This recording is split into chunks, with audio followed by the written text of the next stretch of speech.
Festival like this is a beautiful indication of the kind of thing that I truly, truly believe in, and I think makes our society more whole and more pure. We do not take it for granted that Boulder was chosen as the first North American satellite festival. It's a huge honor we will not forget, and we are enriched because of it. We are indebted to both the local and international people that came together to make that happen, and we hope it's a tradition that continues for decades to come. Literary festivals like this one build up an environment and an ecosystem to nurture readers and to promote the business of books. They provide an invaluable forum for writers to connect with other creative people. We sit there peering into those electronic grids in front of our eyes, and it only increases the desire to see the real thing in the flesh.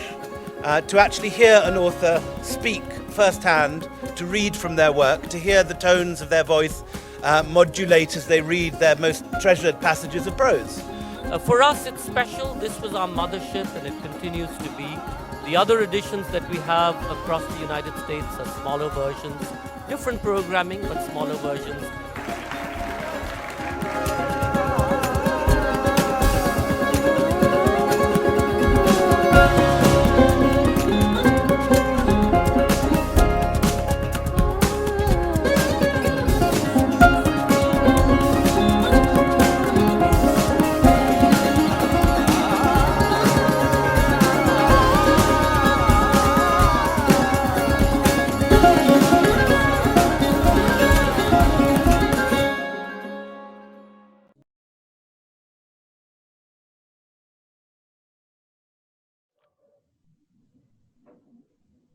On behalf of JLF Colorado, Festival co-directors Namita Gokhale and William Dalrymple, Teamwork Arts, Boulder Public Library, and the City of Boulder, we welcome you to the last session of this year's edition of JLF Colorado. The Life and Death of Democracy. Christophe Jeffelot, Ajume H. Wingo, Gideon Levy, Makrand R. Paranjape, and Mukulika Banerjee in conversation with Milan Vaishnav. While the notion of democracy had its birth in ancient Greece and gained currency in the 18th century revolutions in France and America, it was in the 20th century that it became a global aspiration. Yet each nation that professes allegiance to democracy has shifting definition of what the concept entails. A distinguished panel of speakers examined the constitutional safeguards as well as the civic attitudes that define the critical parameters of democratic process. Christophe Jeffelot's recent publications include India's first dictatorship, the emergency 1975 to 1977, the majoritarian state, how Hindu nationalism is changing India, and Dr. Ambedkar and untouchability, analyzing and fighting caste. Ajume Wingo has published widely on liberal democratic philosophy and politics, particularly on institutional building in places where there are non-liberal democratic or illegitimate political institutions. He is the author of Whale Politics in Liberal Democratic States. Gideon Levy is a journalist and author of The Punishment of Gaza. Makrand R. Paranjape is currently director at the Indian Institute of Advanced Study. His latest book is New Perspectives in Indian Sciences and Civilization. Mukulika Banerjee was the inaugural director of the LSE South Asia Center and is associate professor in social anthropology at the London School of Economics. Her books include Why India Votes and the recent completed monograph, Cultivating Democracy, Politics and Citizenship in Agrarian India. Milan Vaishnav is a senior fellow and director of the South Asia program at the Carnegie Endowment for the International Peace and is the author of When Crime Pays, Money and Muscle in Indian Politics. A crucial conversation on the pulse and vital parameters of democracy around the world. Christophe Jeffelot. Christophe is the Director of Research at SERI Sciences, Professor of CNRS, Professor of Indian Politics and Sociology at the King's India Institute in London, non-resident fellow at the Carnegie Endowment for International Peace, and president of the French Political Science Association. Dr. Jeff Lott's latest book with Pratinav Anil is India's First Dictatorship, The Emergency 1975 to 1977. Ajume Wingo. Ajume is an associate professor of political philosophy, associate director of the Center for Values and Social Policies, and the director of the Law and Philosophy program at the University of Colorado at Boulder. Dr. Wingo attended the University Yaoundé, Cameroon, where he studied law at the Faculty of Law and Economics. He obtained his BA from the University of California, Berkeley, and an MA and PhD from the University of Wisconsin-Madison. He did his postdoctoral research at Harvard and Boston universities. He is the author of Whale Politics in Liberal Democratic States and is currently working on a book entitled In the Shade of Power, Democratizing Modern Democracies. Gideon Levy. Gideon is an Israeli journalist and author. Levy writes opinion pieces and a weekly column for the newspaper Haaretz that often focus on the Israeli occupation of the Palestinian territories. Levy has won prizes for his articles on human rights in the Israeli occupied territories. He is the author of The Punishment of Gaza. Makrand R. Paranjape. Makrand is currently director, Indian Institute of Advanced Studies, Shimla. He was educated at St. Stephen's College, Delhi, and the University of Illinois at Urbana-Champaign, where he got his master's and PhD in English. He has been professor of English at Jawaharlal Nehru University for over 20 of his 40 years as university teacher. He is the author of some 20 and editor of over 24 books, in addition to hundreds of academic papers and popular articles. His latest books include Swami Vivekanand, Hinduism and India's Road to Modernity and New Perspectives in Indian Sciences and Civilization. Paranjape is currently a columnist in Open Magazine, Gulf News, The New Indian Express, and The Print. Mukulika Banerjee. Mukulika is the inaugural director of the LSC South Asia Center and is associate professor in social anthropology at the London School of Economics and Political Science. She has conducted ethnographic research in Khyber Pakhtunkhwa, Pakistan between 1990 to 1993, and in India since 1998. Her publications include Why India Votes, The Pathan Unarmed, The Sari, and as editor, Muslim Portraits. She is currently completing a monograph entitled Cultivating Democracy, based on 15 years of research in rural India. In conversation with Milan Vaishnav. Milan is a senior fellow and director of South Asia program at the Carnegie Endowment for International Peace. His primary research focus is the political economy of India, and he is the host of Carnegie's weekly podcast on Indian politics and policy, Grand Tamasha. We are delighted to have Launchura as the podcast partner for this session. All our sessions will be available to view on our Facebook page, JLF Litfest, and on our YouTube channel, Jaipur Litfest JLF. Do follow our handles on Facebook, Twitter, and Instagram and be notified of upcoming sessions. Also stay tuned to jlflitfest.org/Colorado for the information about our speakers. In these unusually difficult times, we have struggled to bring you JLF Colorado without charging a registration fee. Please donate as generously as you can to JLF Colorado to ensure a free, seamless, and continuous flow of knowledge. Ladies and gentlemen, now presenting The Life and Death of Democracy. Milan, over to you. Thank you very much, Suraj, and good morning, good afternoon, good evening, good night to all of my panelists across the world. Let me just jump right into it and try to frame this discussion going forward. You know, every year the US-based NGO Freedom House issues a report on the state of global democracy. And if you look at its most recent 2020 edition, Freedom House finds that, 2019 was the 14th consecutive year of decline in global freedom. According to their data, 64 countries around the world experienced deterioration in their political rights and civil liberties, while just 37 experienced improvements. The interesting twist, I think, if you look around and read the kind of scholarship and commentariat, is that many of the threats to democracy seem to emanate from within. So if you take the scholar Francis Fukuyama, he had a recent piece in the journal American Purpose I just like to quote from to kind of kick off our discussion, in which he writes, quote, "Democracy itself is being challenged by authoritarian states like Russia and China that manipulate or dispense with free and fair elections. But the more insidious threat arises from populists within existing liberal democracies who are using the legitimacy they gain through their electoral mandates to challenge or undermine liberal institutions." Ajume, let me start this conversation by turning to you. You have studied liberal democracy for quite some time. As you stand back and look at the emerging global landscape, what is your assessment of the state of global democracy, and to what extent do you believe that these rather gloomy evaluations are warranted? Thank you very much, Milan, and I'm honored to be among these wonderful scholars. My assessment, let me start with my assessment, is that democracy is alive, is well, and is thriving around the world. Let me say what I mean by democracy here. And I'm going to go with the classical meaning of democracy, which means rule of the people or rule by the people. The word is Greek in origin.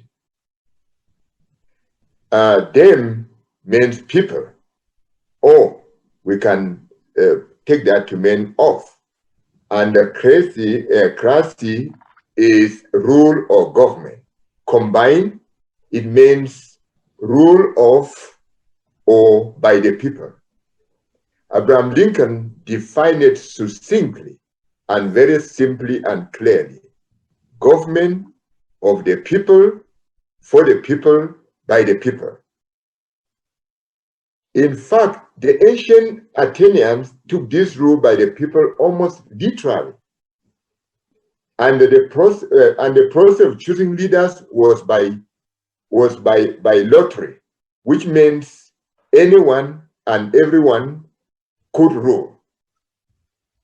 Back then, even nowadays, the canonical process was by election, is by election, and hence we talk of electoral democracy.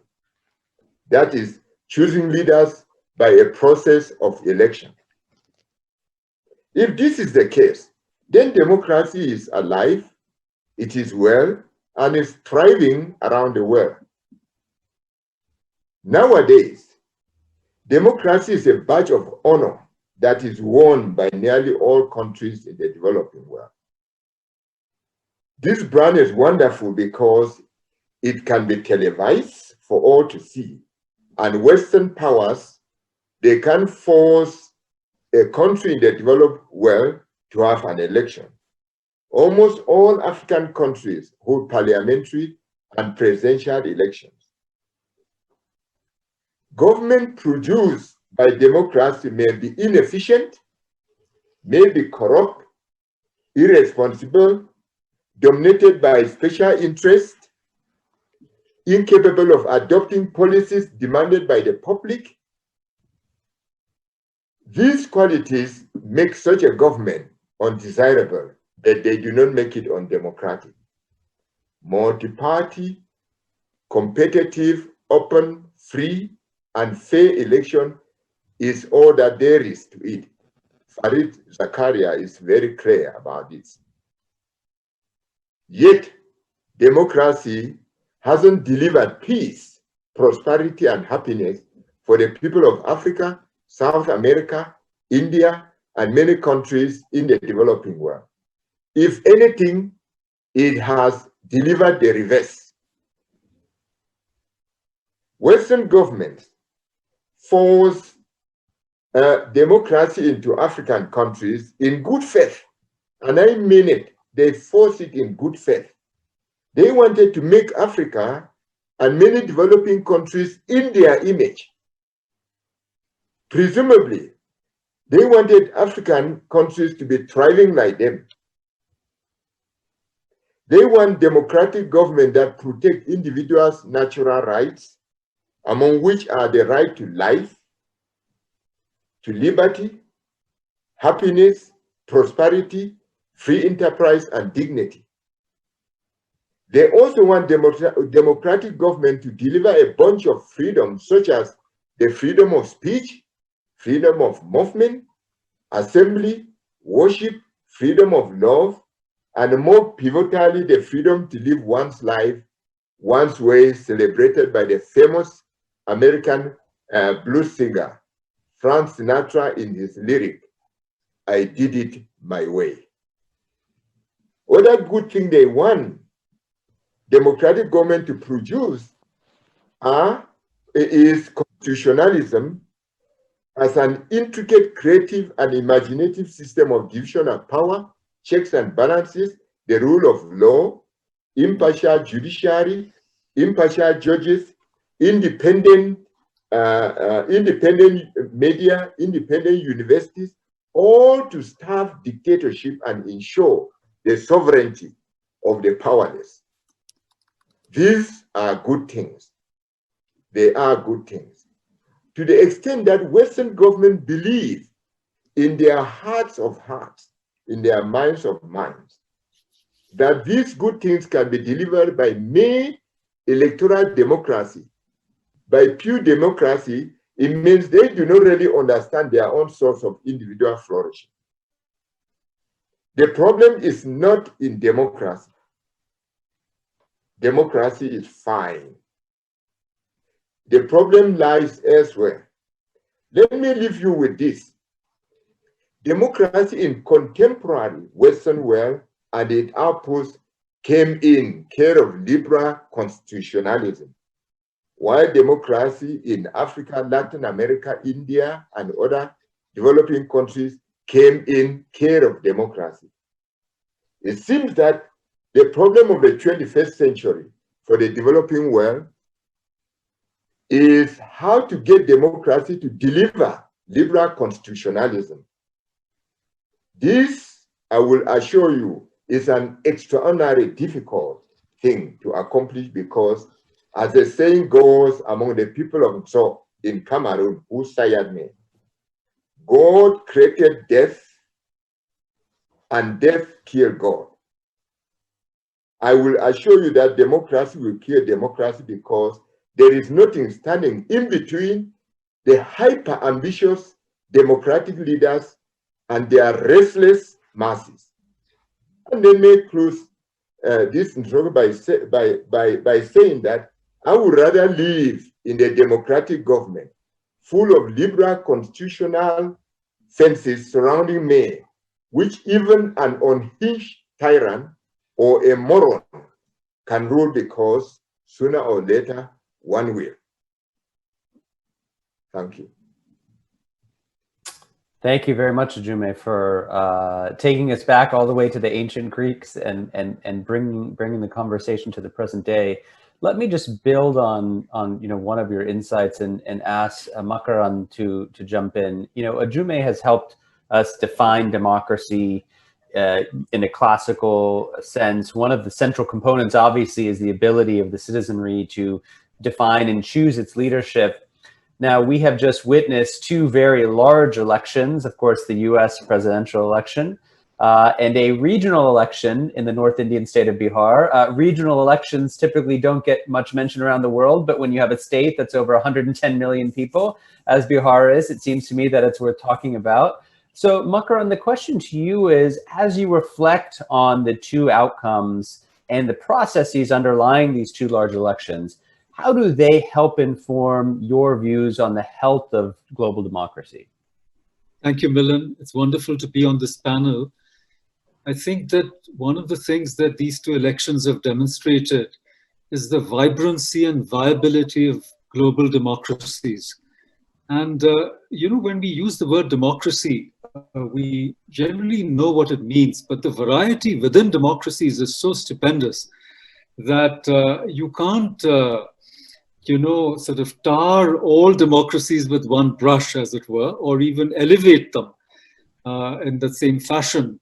I mean, Turkey is a democracy, so is Russia to some extent, and so are Malaysia, Indonesia, India, Bangladesh, Sri Lanka, several countries in Africa like South Africa, and so on. So there's a huge variety of countries, and then smaller countries where democracy is really, I mean, so much in play that the citizens stand up and vote whether the power line should come through their canton or whether there should be, roofs over a certain height and so forth. So I think one of the things that makes democracies so attractive, so erotic, if I might say so, despite all their fissures and divisions and, how fraught they are, is precisely this inability to contain all of them in one box. And before I come to the US and Bihar, for a moment, I thought of reflecting on the COVID pandemic, and we've seen how an authoritarian country like China supposedly has had less than 5,000 deaths, whereas the United States has had over 200,000 and India over 100,000. Yet I don't know anybody in India or the United States who'd rather live in China or be, governed by a system such as China. So despite the paradox that authoritarian societies seem to take care of pandemics better than messy, democratic, chaotic societies, such authoritarian states and societies are not attractive, really. So what I'm trying to say is that democracy is as much an instinct, it's as much a way of living as it is a set of rules and regulations and, constitutionality, governmentality. I think it's really a way in which people have been used to express themselves, politically, socially, culturally. Now, coming to the United States, the most divided election that I've ever seen. I mean, I thought Trump versus Hillary Clinton was bad enough. I was observing that albeit from a distance. In fact, I was in Brazil when those debates and the voting was going on. So it gave me a very interesting view on it. In fact, I was in the Amazon, in Manaus, which is a very interesting part of the world. And Brazil is also such a vibrant democracy, to give another example. So all these societies, large and small, are, despite their divisions, and people keep complaining, these are all criticism surplus societies. Everybody vents about how bad things are. And yet, nobody would exchange them for authoritarian societies. So the US elections were the most divided that I've ever seen. And yet there's so much peace now that we have a president-elect. And despite Trump going, publicly challenging some of the counts and so forth, I think the transition isn't going to be as fraught as we had expected. Now, coming to Bihar, as you said, it's a very interesting election because for the first time, you've got a party such as Majlis Ittihadul Muslimin winning 5 seats. You've got CPI-ML, Marxist-Leninist Liberation, which is a very far left party, radical, earlier they used to believe in armed struggle and overthrow of the state. They've got 12 seats. It's not CPI-CPM which is winning. So on the one hand, you've got this unexpected fringe that is coming up. And on the other hand, the NDA juggernaut, especially the Modi magic, seems to have continued.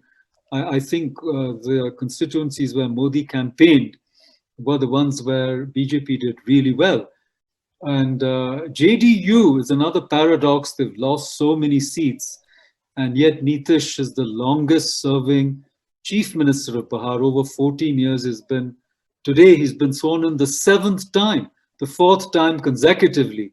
So what I'm trying to say really is that despite, all these divisions and threats and criticisms from within, dangers from within, as you mentioned, the report, I think democracies are alive and thriving, and I think they're going to give all these other types of societies a run for the money. In fact, we see that though China is becoming more and more powerful, whenever they ease up regulations, you've got a flight of millionaires and billionaires, a flight of capital, and so on, which shows that those systems aren't all that attractive, even if they seem to be. Thank you very much, Makarand. Mukulika, let me turn to you next. And we have an overabundance of expertise on India in this panel. So let me just dive a little bit into the Indian experience. For many years, you have been investigating various notions of popular representation in India. I know you have a particular interest in its Republican foundations. I'm wondering, how do you conceptualize India's democratic identity today in the year 2020? And what, if anything, to your mind, has changed in either its form or its function?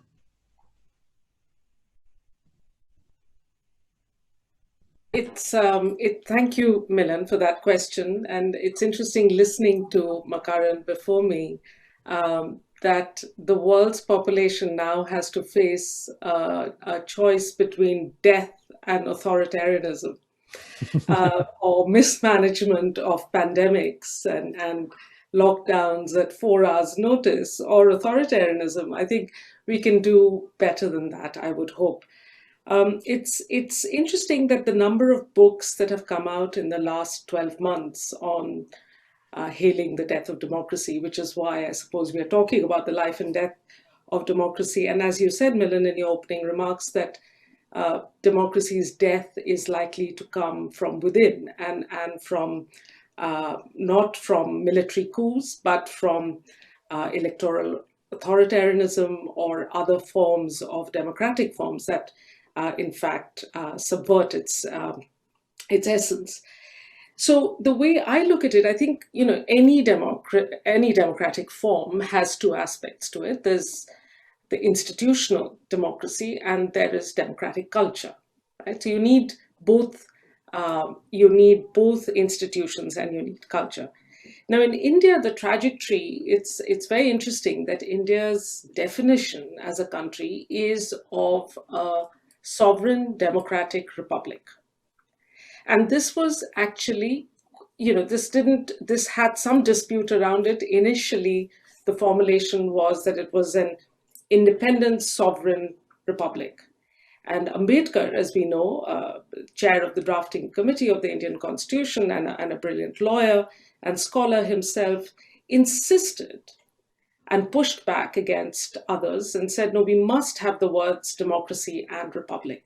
Now, what does that mean? And I think, all I'll say is really to unpack these two things. So I think when we talk about democracy and assess it, we must also think about the republic. And in the US elections, you'll remember very early on, as it seemed clear very quickly that Trump was not going to accept the electoral verdict, the way journalists immediately commented on it was to say the republic is under threat. So the word republic seems to come up at moments where people feel that even while you have the trappings of a democracy, like an election, if you assault something very fundamental, then the republic is appealed to. So in India, in December, when we had countrywide protests, for instance, against laws that had been passed, the CAA, which a number of people felt were anti-constitutional, unconstitutional, their slogan was reclaim the republic. So the word republic shows up in many ways. So how does one separate these two things? I think under institutional democracy, you get what would be called political democracy, which defines the relationship between citizens and the state. So it's that vertical relationship that you choose your leaders. You can have the values of freedom, equality, justice, one person, one vote, what we would call a bundle of rights and entitlements under the rubric of formal citizenship, based on this principle, as Ajume was saying at the beginning, of political equality. It's a one person, one vote. That's how you see it. But democracy is not just this, as we know. Democracy is also about democratic cultures, about creating both political democracy, but also under democratic cultures, we need economic and social democracy. It's about the relationship between citizens, not just between citizen and the state. And if freedom, equality, and justice are the words in the preamble in the Indian Constitution, at least to define that, the word to define this Republican, and here Republican with a small r, this has nothing to do with the US political party, this is about Republican values, is about horizontal solidarities. And so the word in the Indian Constitution is fraternity, right? So we don't think about fraternity enough. How do you create a society based on fraternity? And in India, this was a real challenge because, of course, India is a deeply divided society by caste, by discrimination on a number of factors.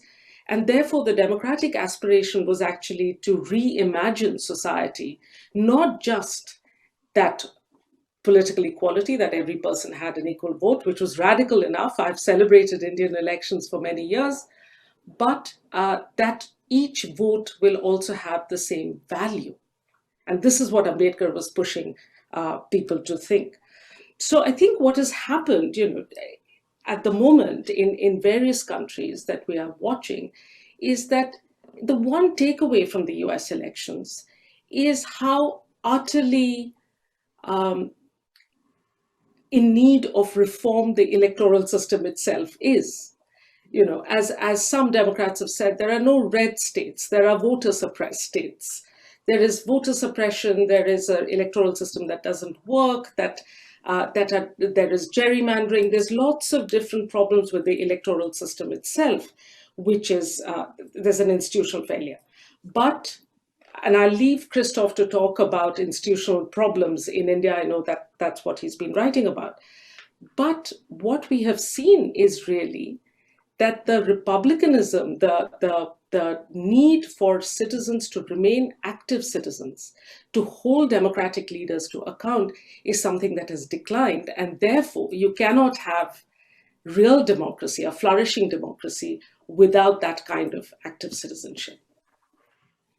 Thanks.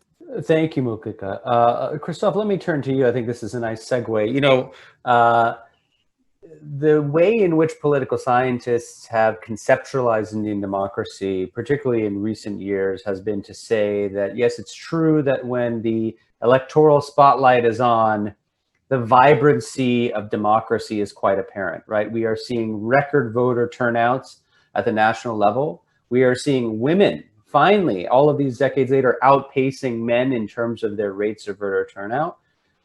We describe elections not as contesting elections in India, but fighting them, right? Because of their hyper-competitive nature.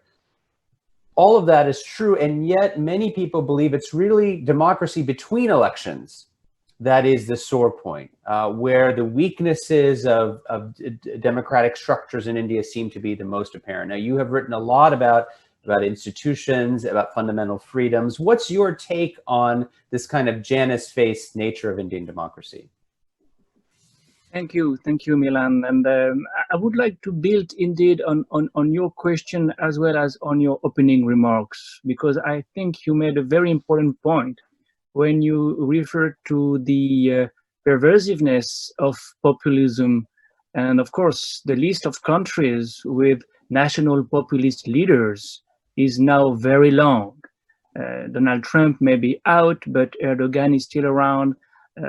Bolsonaro is there, and of course Narendra Modi.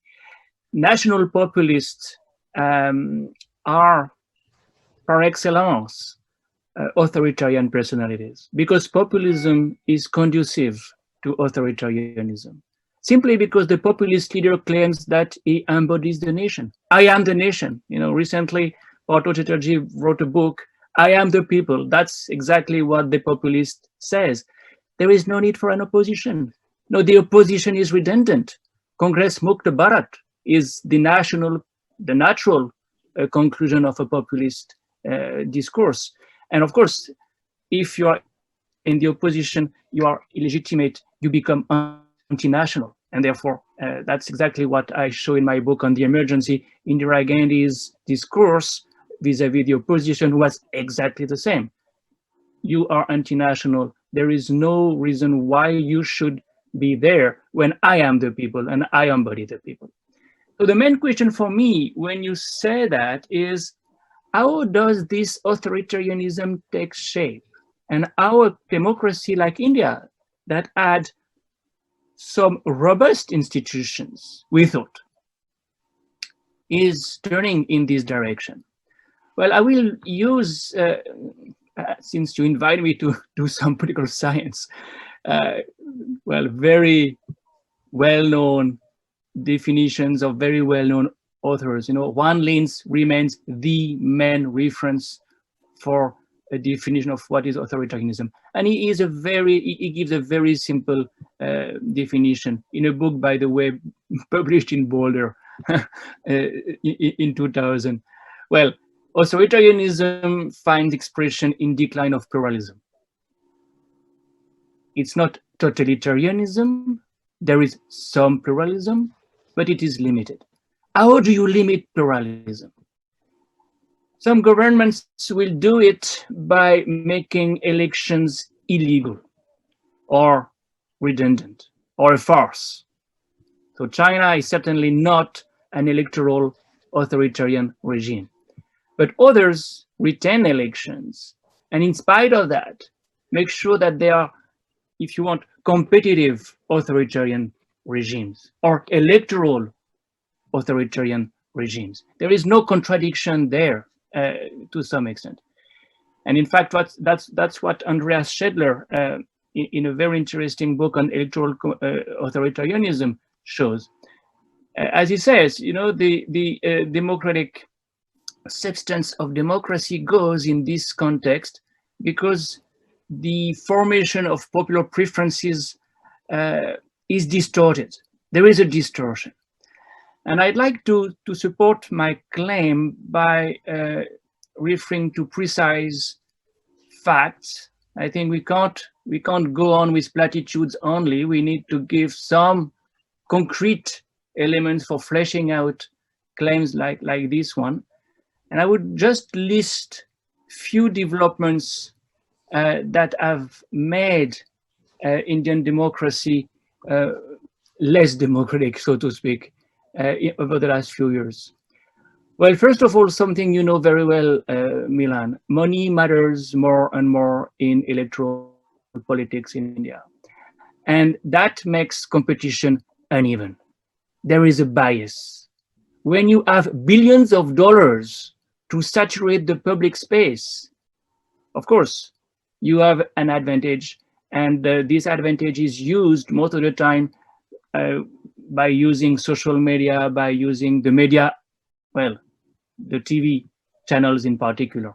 So I just want to give a single figure. The Association for Democratic Reforms, that is a perfectly decent organization, to say the least, declares that 80% of the total income of national parties from unknown sources, and that's a lot, was cornered by BJP, 80%. This income of BJP forms more than 4 times the aggregate of income from unknown sources declared by the other 5 national parties.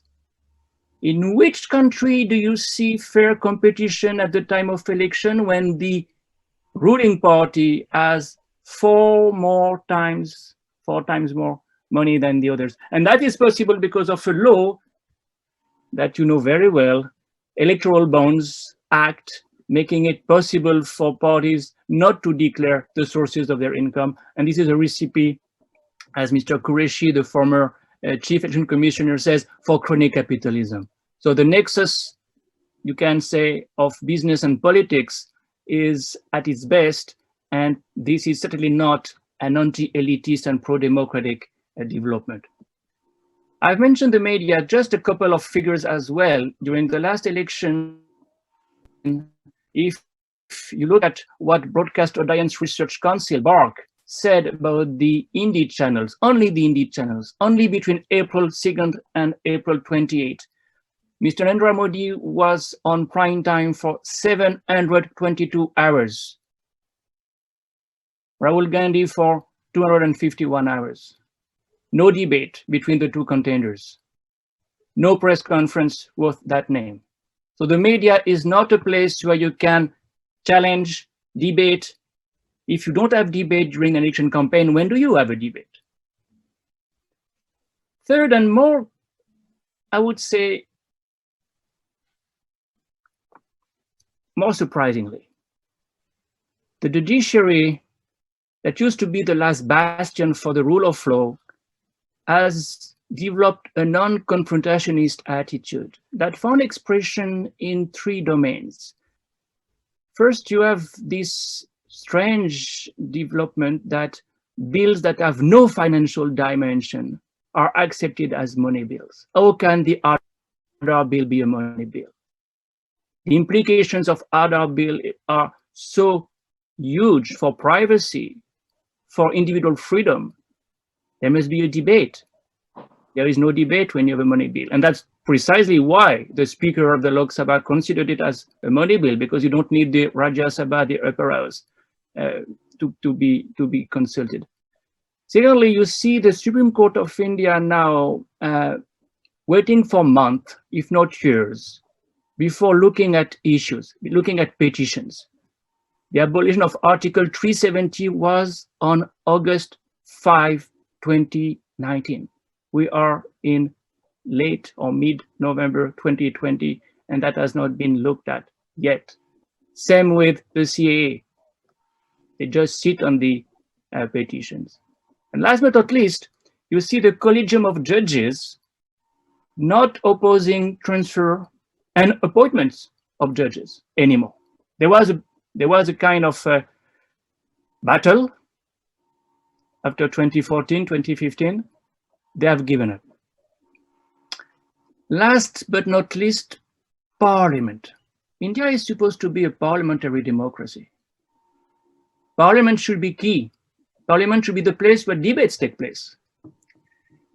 And never before Narendra Modi as an Indian Prime Minister neglecting Parliament so constantly. You know, we've made some calculation with one of my students, and we've come to the conclusion that he spoke 3.6 times a year in Parliament as an average. Atal Bihari Vajpayee used to speak 16.7 times a year as an average in the same 6 years of the government of Atal Bihari Vajpayee. Atal Bihari Vajpayee was a parliamentarian, and Parliament was a place for debates. So now it's not a place for debate, it's not even a place for vote. You know, the last vote that should have taken place on the Farmers Produce Trade and Commerce Bill was passed without a division. And that's, I'm sure you remember, one of the things that made Parliament a kind of battleground during the last parliamentary session. On the top of it, because of the pandemic, question hours were cancelled. So the last time I can remember when question hours were cancelled was during the emergency, precisely, when question hours were suspended. And no question hours mean one-way traffic communication again. You don't have press conference, you don't have debates, you don't have question hours. What's left for deliberation? I thought Mukulika would have spoken about the Election Commission of India, so I'll be happy to do it in the Q&A if you want, but I will not do it now. I have also no time to say anything about the way the RTI Act has been amended. The RTI Act was definitely one of the achievements of the previous government, and it has been largely emptied out from the inside. So the list can be longer, but you see my concern. As Levitsky and Ziblatt says, and as Mukulika has just echoed, democracy doesn't die because of any military coup these days. Democracy dies because gradually institutions are eroded, and the way checks and balances are eroded sometimes reach a point of no return, and this is when authoritarianism becomes the order of the day.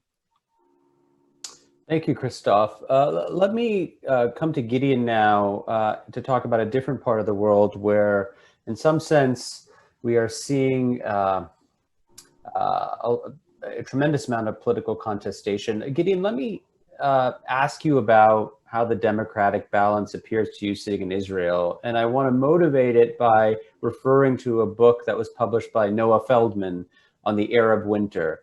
And Noah's argument is that we all know the tragic outcome of the Arab Spring. That does not disguise its inherent worth. People whose political lives had been determined elsewhere tried and fought, for a brief time succeeded in trying to make politics for themselves. Now, that did not result in the kind of constitutional flourishing that we would have hoped to have seen in the Arab world, but that doesn't mean that the effort didn't matter. So I'm wondering if you could kind of give us a sense of where you think this thrust of Arab democracy lies today. Thank you, Milan. I think the case study of Israel will give another dimension to the whole discussion about democracy and Israel in the context of the Middle East.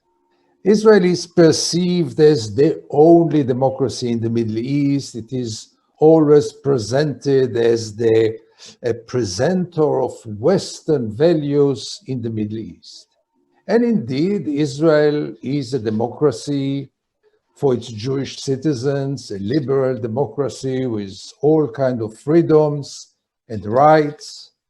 Recently, we talk a lot about Israel's democracy because there are some cracks, because in the list of populistic leaders, you forgot one, and this was obviously Benjamin Netanyahu, our Benjamin Netanyahu. Don't forget him, please, in this respectable list. And after 14 years or 13 years that he's in power, we see the cracks that Christophe just spoke about them right now. But I want to raise another question, another challenge, which is much more deep, which is much deeper. Can Israel be perceived or defined as a democracy when only part of its inhabitants have democracy? Does it exist half a democracy? Does it exist a democracy only for one people who lives under the same government and no democracy for the others? Can we still call it a democracy? And I repeat, for us Israeli, Jewish Israelis, for sure, we really gain all the rights in the world until now, at least until now. I don't take it for granted, but until now, all our freedoms are there. But 20 minutes away from my home, half an hour away from my home, there is a different reality. And this reality is run by the very same Israel. So how can we define a democracy? Israel is maybe the only state in the world which contains three regimes. I don't know another example.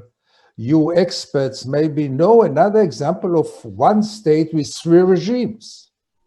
So we have this liberal democracy for its Jewish citizens. We have a very discriminative democracy for its Arab or Palestinian citizens. They gain all the former rights, but they are deeply discriminated almost in any field that you can imagine yourself. But that's just part of the picture, because there are another 4.5, almost 5 million people who live under Israel's rule and have no rights whatsoever. Not only they don't have rights, the Palestinians in the occupied territories are maybe, and again, if my colleagues, the experts, can recall another example, I will be happy to hear. The Palestinians who live in the West Bank and Gaza are the only people in the world who are not citizens of any state in the world. Unprecedented. People who have no citizenship whatsoever. So we don't even talk about democracy. We talk even about citizenship, which is even less than democracy. I mean, you can be a citizen of a dictatorship. So we have this third regime of Israel, which, let me say frankly, it is one of the most brutal, totalitarian, violent, aggressive dictatorship in the world today. And I know what I say because the military government or the military governing of the occupied territories is very totalitarian, very brutal, and is a dictatorship. You cannot define it just as a dictatorship.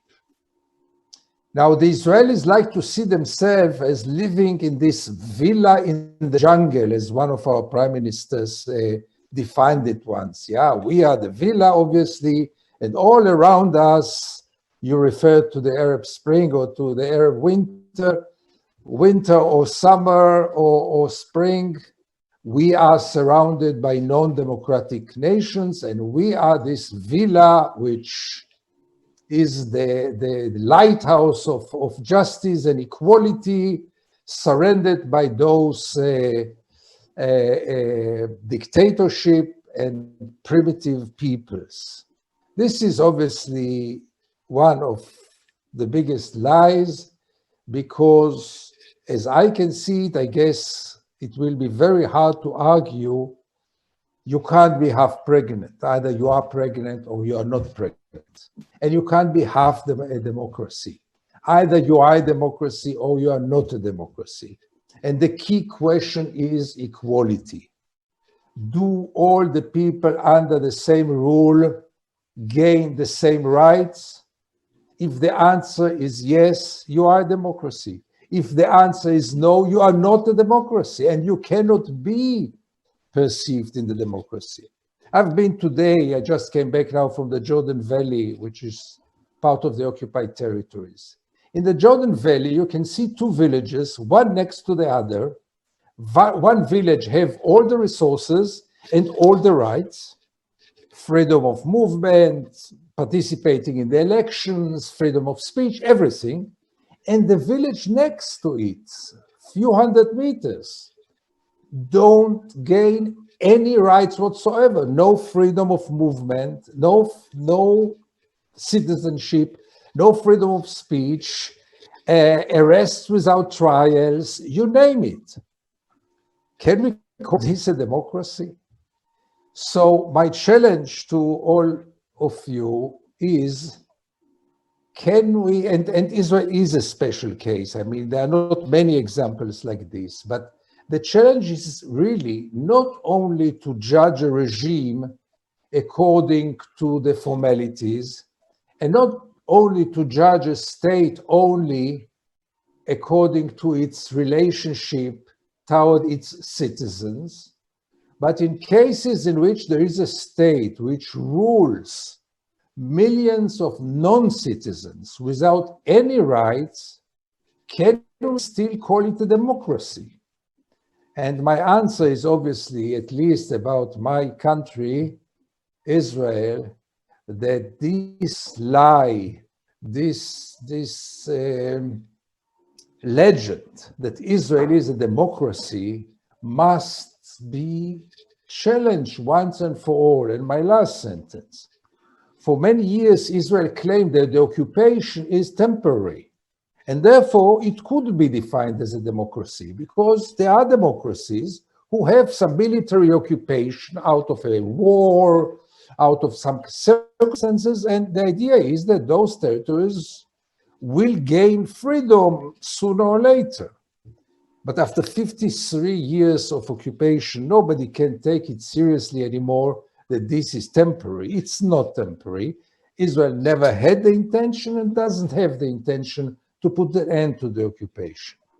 And if so, Israel cannot be perceived as a democracy until it will declare equal rights for everybody, one person, one vote. And we are very far from there.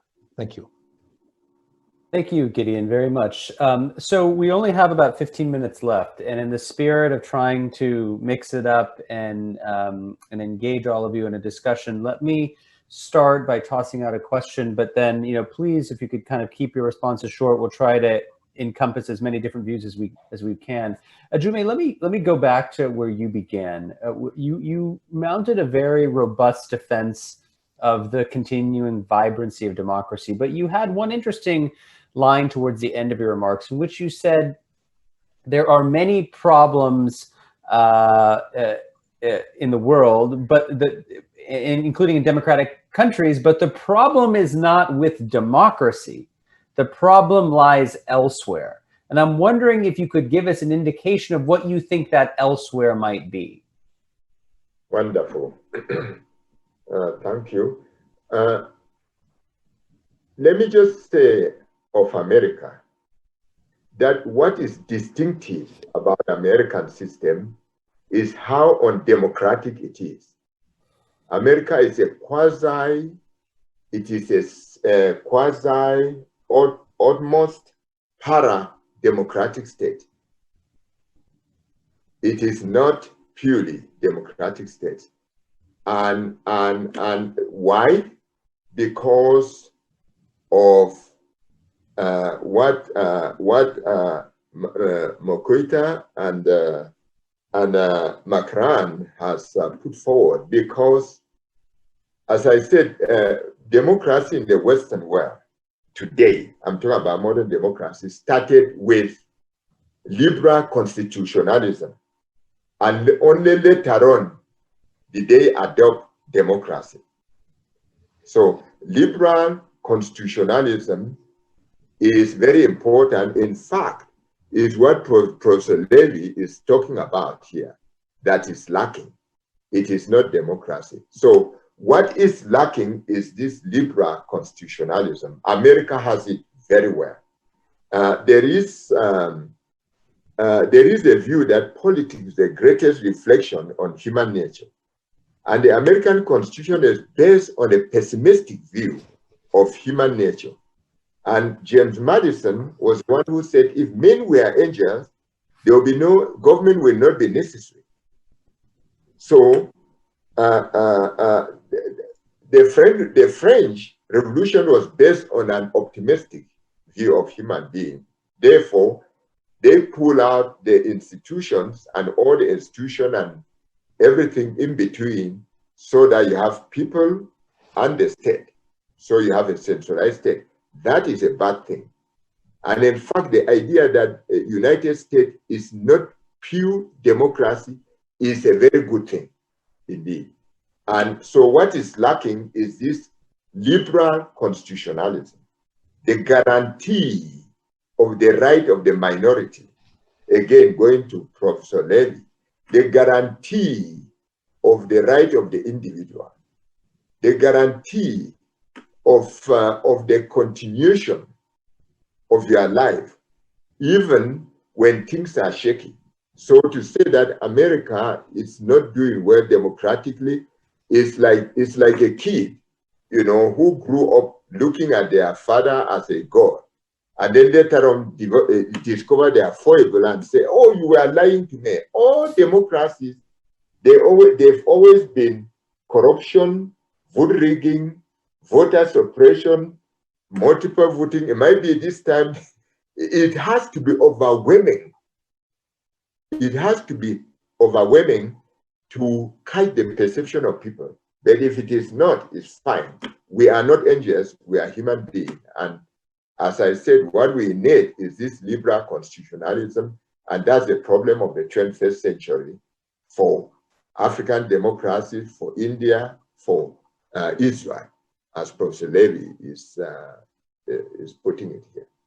So, Macron, let me just kind of use this as a bridge to connect to something you talked about, which was, I think, a defense of sort of this, you know, despite a lot of the doom and gloom one might hear, underlying robustness of democratic institutions and practices, both in my own country where I sit right now in the United States, and as well as in yours in India.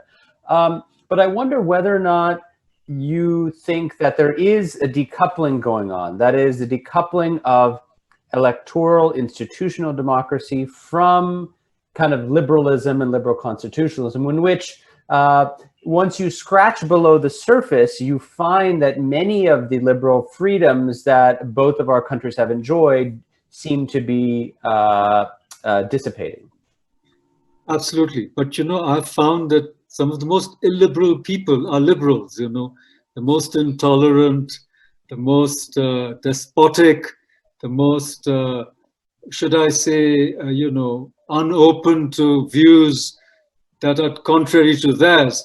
But I want to go back to what Gideon and Christoph said for a moment. I think that the problem is we've got into this enunciatory model of democracy, where we've got these precepts and then we say, oh, this is not democratic, this is not democratic, this is not democratic. So going away from that, I've been trying to emphasize that democracy is an instinct, it's a performative, and it's an energy. And of course, no democracy is perfect. And, I'm not holding a flag for Israel, but I guess one of the difficult choices for Israel is survival, in fact, where, only recently states in the region have begun to accept Israel. UAE, for example, which I think is a very good thing. Speaking of UAE, they've now, passed a new law where cohabitation, consensual cohabitation of non-married people is fine. Now, what I'm trying to say is that when these liberal gestures are made, you see, even in constitutional monarchies and in non-democratic societies, they become more erotic, they become more attractive. Whereas Turkey, which was, I thought earlier, quite an open society, once you've got the Hagia Sophia being turned into a mosque once again, that's sending out a completely different message. So coming to India, I'm very aware of some of the things that people have been talking about, but I think cancel culture and, Shaheen Bagh, where they occupied a place, to me was also not democratic, frankly. But the point is, I agree that institutional decay and decline is a terrible thing, especially, sedition laws, people being locked up. And for me, it's not just the laws, it's the politics, It's the politics that made, Arnab go to jail, because the case that he was booked under was very old, was a couple of years old. They suddenly woke up. So the point is, whether it's Maharashtra or UP, or a friend of mine was thrown into jail for saying something about the Konark temple, you see, in Odisha. Now, for me, that is ridiculous. And if you're a comedian, you make fun of a leader, you go to jail. I think that's terrible. For me, so for me, the way the politicians are dominating every aspect of life, for me, that is dangerous, because Swaraj means that it's the people who are empowered, you see, not politicians. And institutional decline, I saw it in the emergency. I saw what Indira Gandhi did. This is not new. And let's make a distinction between populism and popularity, okay? Look, Modi is popular. He may be populist, but he's also terribly popular, unlike many other so-called populist leaders. And isn't it Laclave who said that populism is a way to garner the energy of the people? It's liberated. Look at Bihar. Lalu Prasad Yadav is in jail, and his son won 75 seats. So you see, India, you have the carnivalesque, which is politics. That is, people love it. And you've got somebody in jail, and yet that family gets 75 seats. And if something happens to this NDA alliance, who knows? He may even come to power. So I think that the internal critique of democracy is very important. I completely support it. We should keep asking these kinds of questions. But I'm completely, against this doom and gloom, because I think that it's an instinct. I think it can right itself. And I think that institutions which have been, corrupted or undermined can turn robust again, depending on the climate, depending on the change that happens. And I'm very upbeat about Indian democracy. I just wanted to mention one little thing. You just look at Indian families, large families, and they'll say, now this is a little bit before COVID, okay, but they're going out to dinner and people say, where do you want to eat? And one bunch says, oh, we want to go to Punjabi. So another one says Chinese. And you know what happens? They vote. So the instinct to vote is so deeply entrenched. People vote on all kinds of little things, you know, I mean, and therefore, I think that, you know, as we come out of the pandemic, I think that free societies, even quasi-democratic societies, the societies which have a semblance of people's power, are going to get more and more attractive. And the winds of change are blowing over the Arab world. And I think that the crisis of Islam that Macron talked about and which got him trolled all over shows us simply that determined minorities are as great a threat to democratic and free societies as are majorities, you know. So I think we have to keep our eyes and ears open, and I think that in the times to come, I think the world is going to make crucial choices where freedom and openness are going to have a premium, and it's not just going to be about safeguarding, you know, livelihoods, but it's also about the choices that people have. And I think democracies give people many more choices than authoritarian societies do.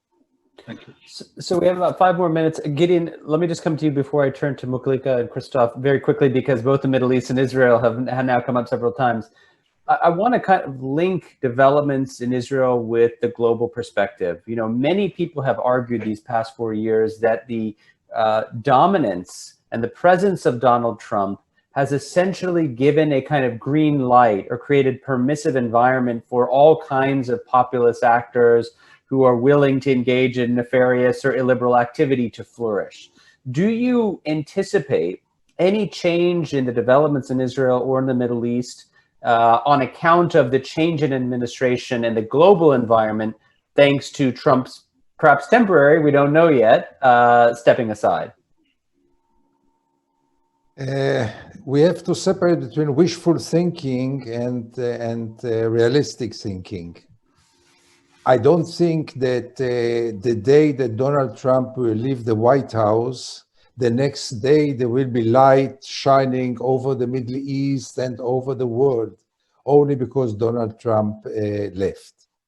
But as you defined it very well, the presence of Donald Trump in the White House and this kind of leadership or regime had a major influence, I think maybe globally, but for sure in Israel, because it was a rare meeting between two leaders who come more or less from the same school of thought, the same school of feeling themselves as victims of the old system, victims of liberalism, victims of universal values. And here they come on behalf of nationalistic ideas, populistic ideas, both of them with the same victimization. I think that psychologically they share much more than we think. Obviously, Netanyahu is much more educated and sophisticated and knowledgeable than Donald Trump, but still they share many values together. And maybe Modi should be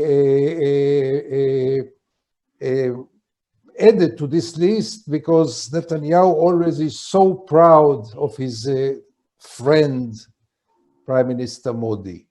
Now, once Donald Trump leaves, first of all, let's remember that we are not going to the other pole, Milan. It's not like the liberals, even the leftists, God forbid, are taking over. Biden stands for a conservative left or a conservative liberalism. We didn't go all the way to the other pole. And therefore, I think we will get back maybe to normality. But if we speak about Israel at least, yes, Netanyahu will have to be more careful. But I must remind you that Netanyahu was quite powerful under 8 years of Barack Obama, who couldn't stand him, who was a real liberal. liberal, at least it is rhetorics. And Netanyahu did very well, and the occupation did very well, and democracy didn't do so well. So yes, it will be better days, but don't expect a revolution after the 20th of January.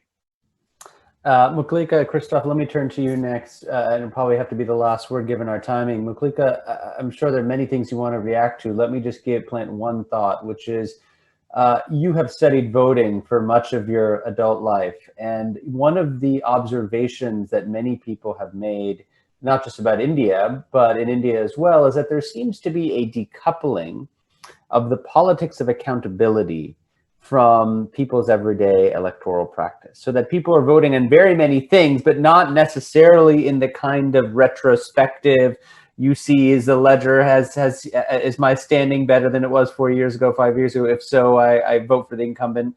If not, I kick them out. What's your sense on some of the issues that we've talked today? And feel free to ignore this question if there are other things that you'd like to talk about in your final minutes. Thank you. First thing to say is that this is not doom and gloom. I've been celebrating Indian elections and Indian democracy for many years, having studied it closely, and actually called it sacred. People thought voting was a sacred right, but that's when elections were free and fair. And for reasons that Christoph has outlined, they aren't any longer free and fair. Electoral bonds is one. The complete lack of secrecy in our ballots in India is another one. And third, Milan, what you just asked about, the Bihar elections are a very good confirmation of what you've just said.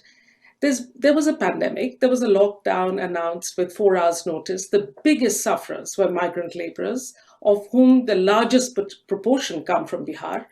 This wasn't an issue in elections. You would have thought that this would be a time when these kinds of issues politicians are held to account for having brought in a policy that so directly harmed so many lives. Not an issue. China takes off a chunk of India. Soldiers originating from Bihar were killed in a gruesome hand-to-hand combat.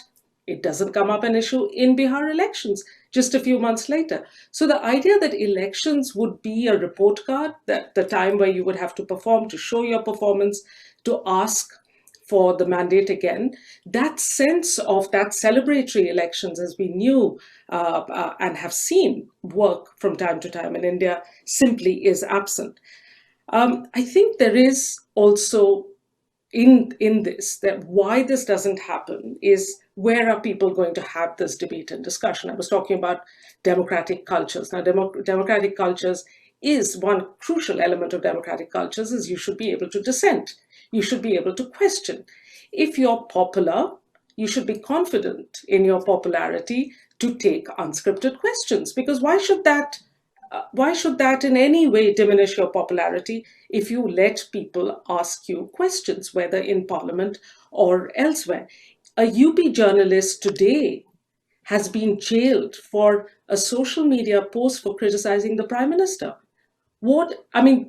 So where in public debate and discussion, if we talk about democracies as where you can question, you can hold to account elected authorities, why is India's press freedom index now at 147 out of 180?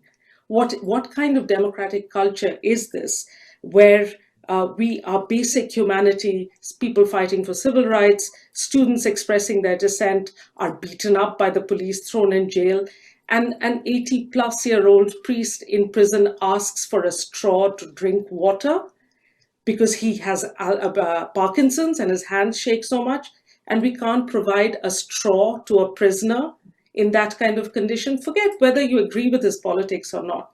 That basic humanity, what kind of standards do we hold ourselves to as Indians?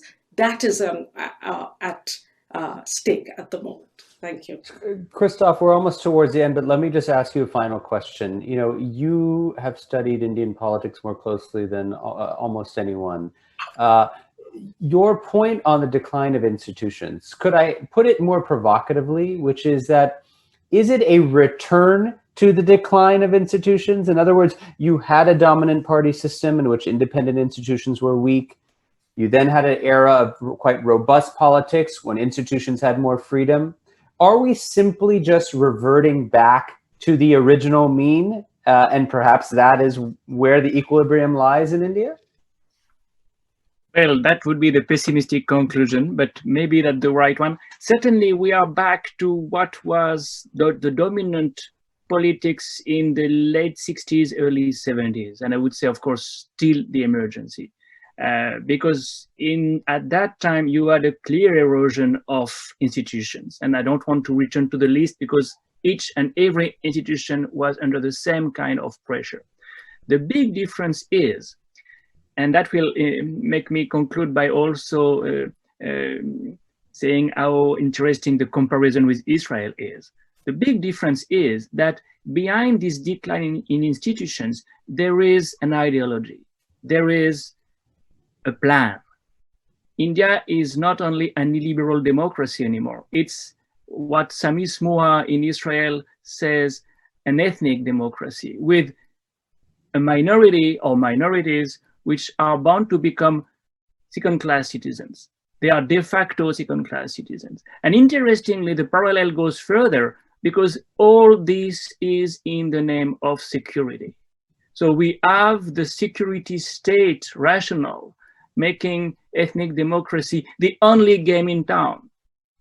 So it's much more important in the sense that it may be much more perennial to rebuild institutions after such a long period of transformation of the regime, of the rationale of the regime, and of course the transformation of the sociology of the institutions, because appointments of judges, appointments of bureaucrats has completely changed.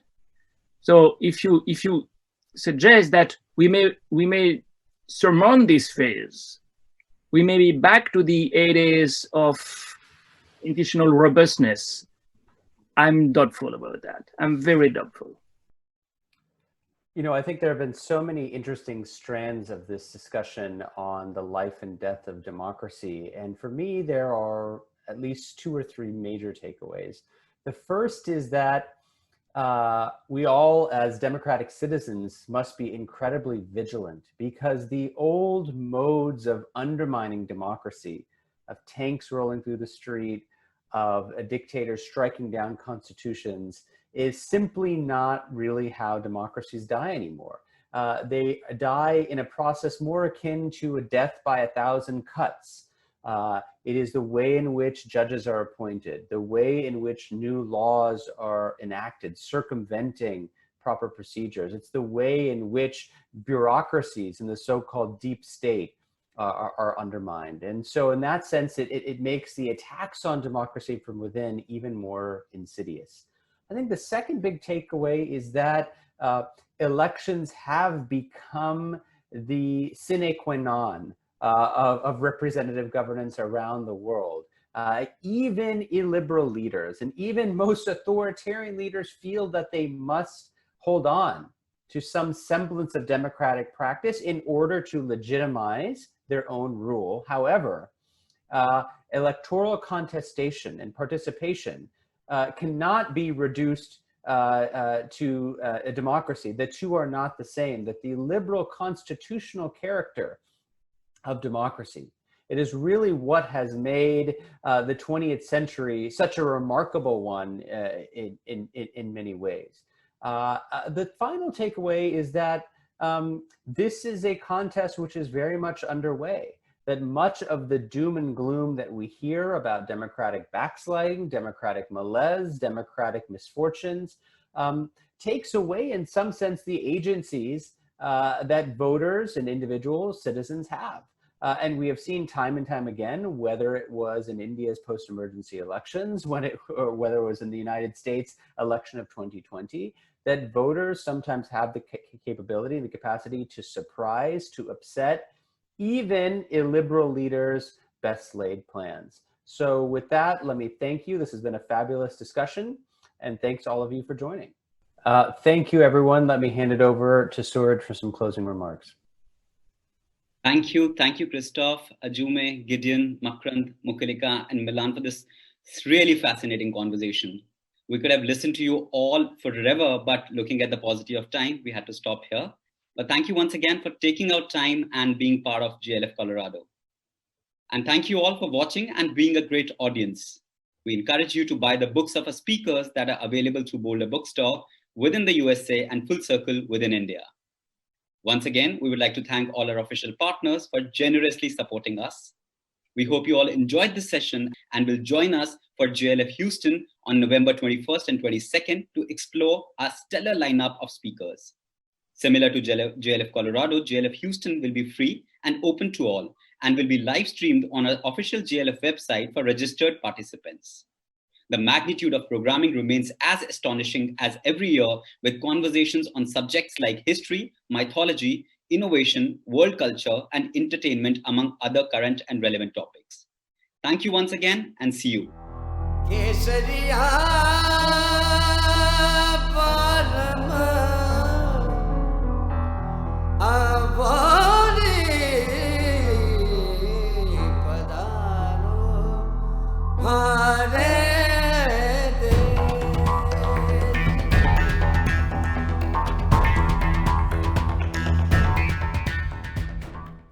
I would call the Jaipur Literature Festival a living library, or perhaps even a library of life.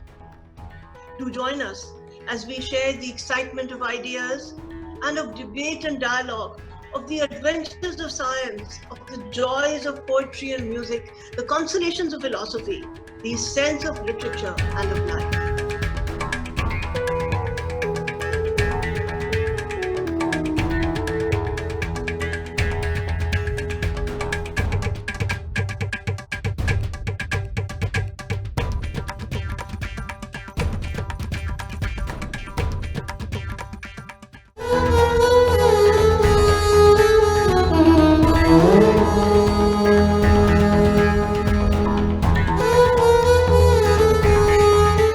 So much about the festival in India, the scale of it, the energy of it, and I just love the fact that there is this effort to bring it to other cities in the world. It's a variety of topics. It's meaningful. I'm just excited. I'm feeling like I've learned a lot to think about, and I appreciate JLF coming here.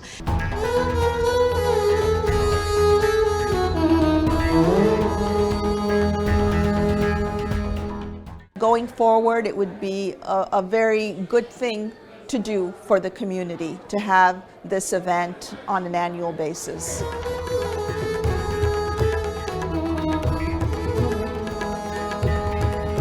I think that when you hear so many different voices and perspectives about the South Asian diaspora and many other issues, you learn that there's a lot of history that you're not taught every day, and I think that that's important to bring in today's world.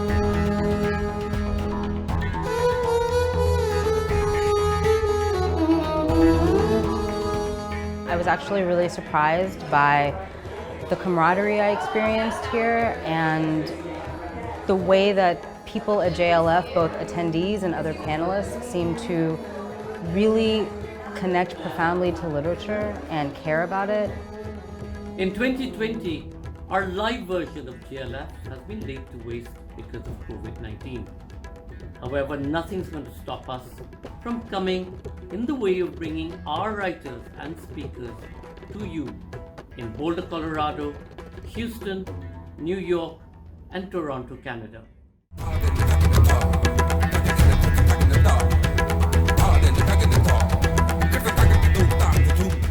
Teamwork Arts, bringing India to the world and the world to India through Indian art and culture for over 30 years.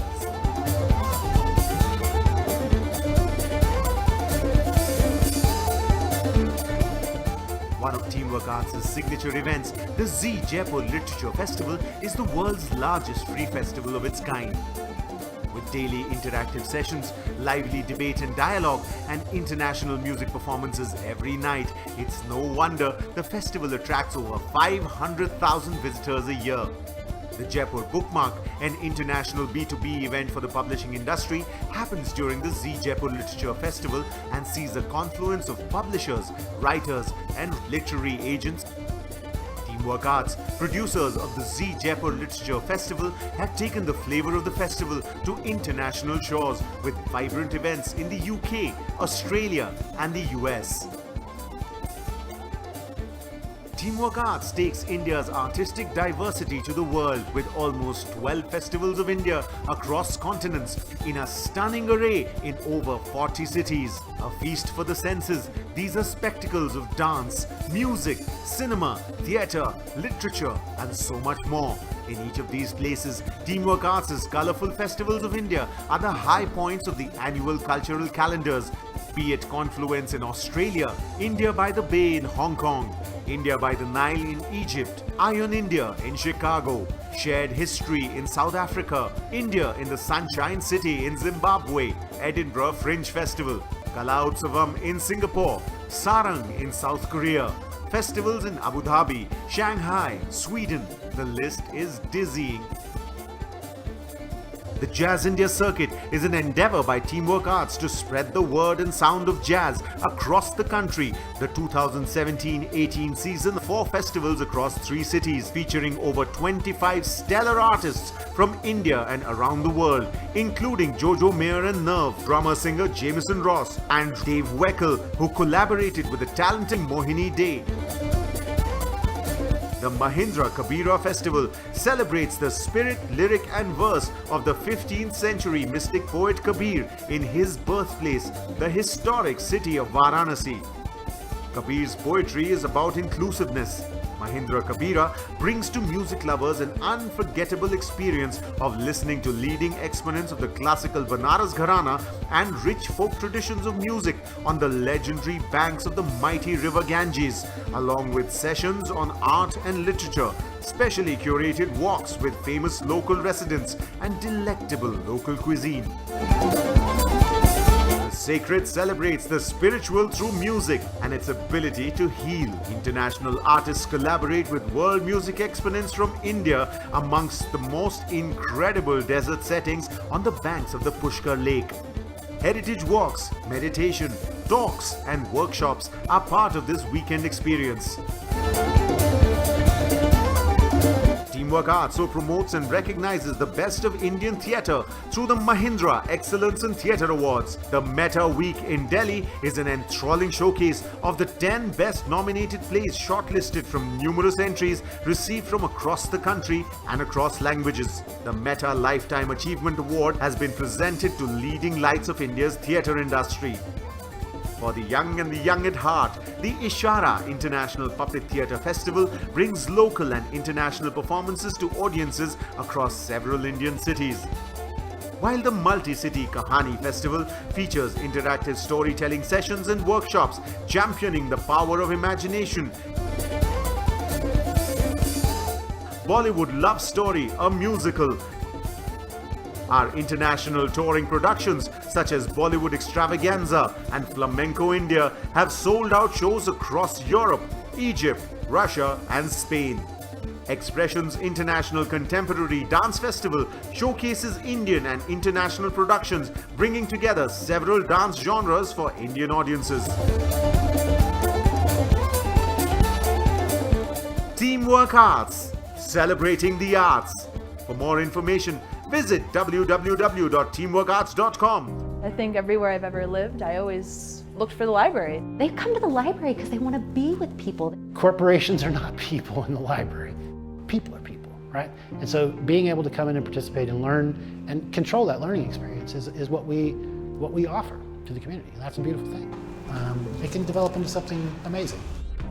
We want them to recognize that they have the agency and the potential to create change and have a voice. To become what they hope to be, to empower them to realize their aspirations. No matter who they are, no matter what age they are, no matter what their background or ability is. We're going to learn together, right? And you know what? Not just me, because I want to create together, but I think we want to create together. Give us your knowledge. Give us what you do best. Give us your culture, give us good feedback, give us bad feedback, give us any feedback. Let us grow with you. Just come and ask too. Ask a librarian. We're all here waiting to help you. To work together, to collaborate, and to come up with a larger, louder voice as a collective. We are bolder together. We are okay, wait. Somos bolder juntos. We are bolder. Bolder? Bolder together. Together. Together. We're bolder together. We're bolder together.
Hello everyone and welcome to Kahani Online, where you discover the magic of storytelling in all its forms. Very special guest with a very special story.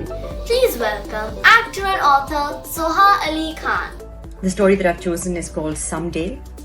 Here it is. And it's by Alison McGee and Peter H. Reynolds. It's a story that I've read many times to Inaya. Everyone, grab a pencil, eraser and a notebook, as we are about to learn how to write short stories. That's very simple. All you have to remember is 5 points. Grumpy, we have a special story for you that dates back to the year 1962. Major Shaitan Singh Bhatti and his soldiers. चीन ने भारत पर हमला बोला था। ये लड़ाई पूरा 1 महीना चली थी। Our storyteller today is Katrina Zail, all the way from Lithuania in Europe. Yes, in Europe. And she's going to tell us about some strange and fascinating mythological creatures. Today I will introduce you all to Lithuanian mythology. I will show you our modern world full of hidden mythical creatures. I will narrate to you an episode from one of our oldest epics, the Ramayana. We'll be waiting to hear from you. Until next time, bye-bye.